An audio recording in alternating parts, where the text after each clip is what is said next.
ప్రభు పేరట మీ అందరికీ శుభాభివందనములు. ఈరోజు మన అనుదిన వాక్య ధ్యానమైన ఎడారిలో సెలయేర్లలోని వాక్యము. జరిగినది నా వలననే జరిగెను. మొదటి రాజుల గ్రంథము 12వ అధ్యాయము 24వ వచనము. బ్రతుకులోని నిరాశలన్నీ దేవుని ప్రేమ విశేషాలే. ప్రియ కుమారుడా, ఈరోజు నీ కోసం ఒక సందేశాన్ని తీసుకొచ్చాను. దాన్ని నీ చెవిలో చెప్పని. ముసురుకుంటున్న కారు మబ్బులను అది మహిమ రథాలుగా మార్చేస్తుంది.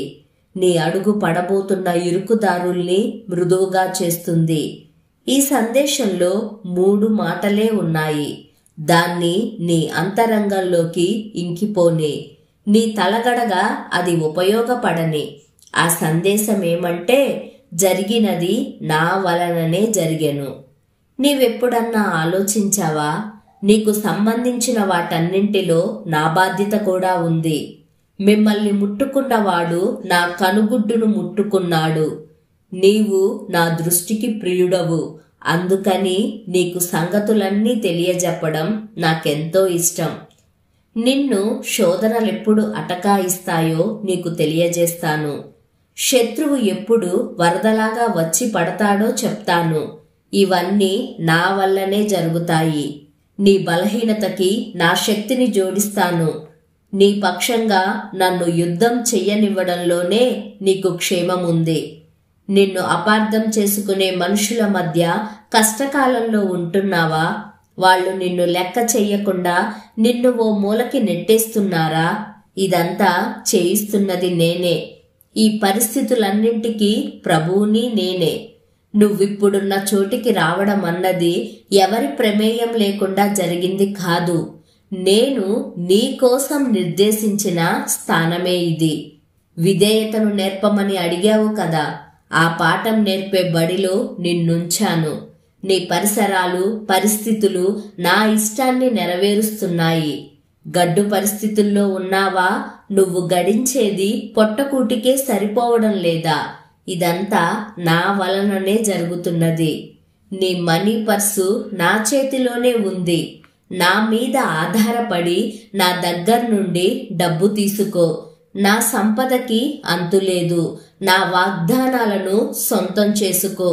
మీ దేవుడైన యెహోవా యందు మీరు విశ్వాసముంచలేదు అనే మాట నీ పట్ల నిజం కానివ్వకు. శోకాల చీకటిలో ఉన్నావా? నేనే దానికి కారకుణ్ణి. నేను చింతలెన్నింటినో అనుభవించాను. దుఃఖమంటే ఏమిటో నాకు బాగా తెలుసు. ఇహలోకపు ఆదరణలు నీకు సహాయపడకుండా చేశాను.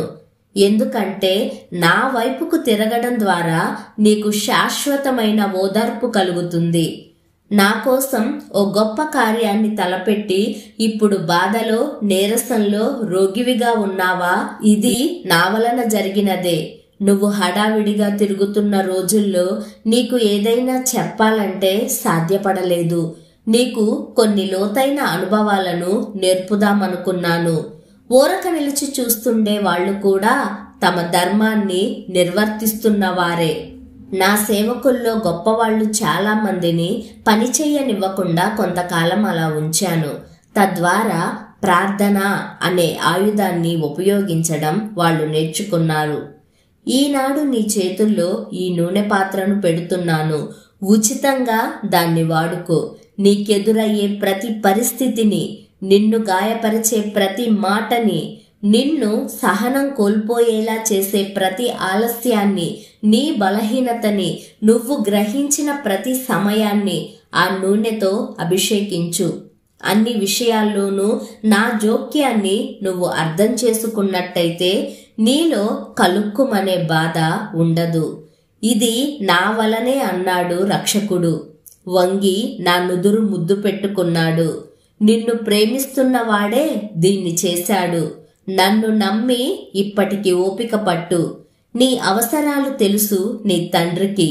నీకు దొరకని వాటి కోసం బాధపడకు. నేను పంపేవే నీకు క్షేమకారకాలు. నీళ్లు నిండిన కళ్ళతో వేడుకున్నాను. ప్రియ ప్రభు, క్షమించు, గ్రహించలేకపోయాను. నేను వెళ్లే ప్రతి దారిలో నాకంటే ముందు నీ పాదాలు వెళ్ళాయి. నా క్షేమానికి ఇదే సరైనది, అందుకే పాడతాను. నీ కృప నాకు సరిపోతుంది. నువ్వు ఏర్పరిచినదే నాకతి మధురం.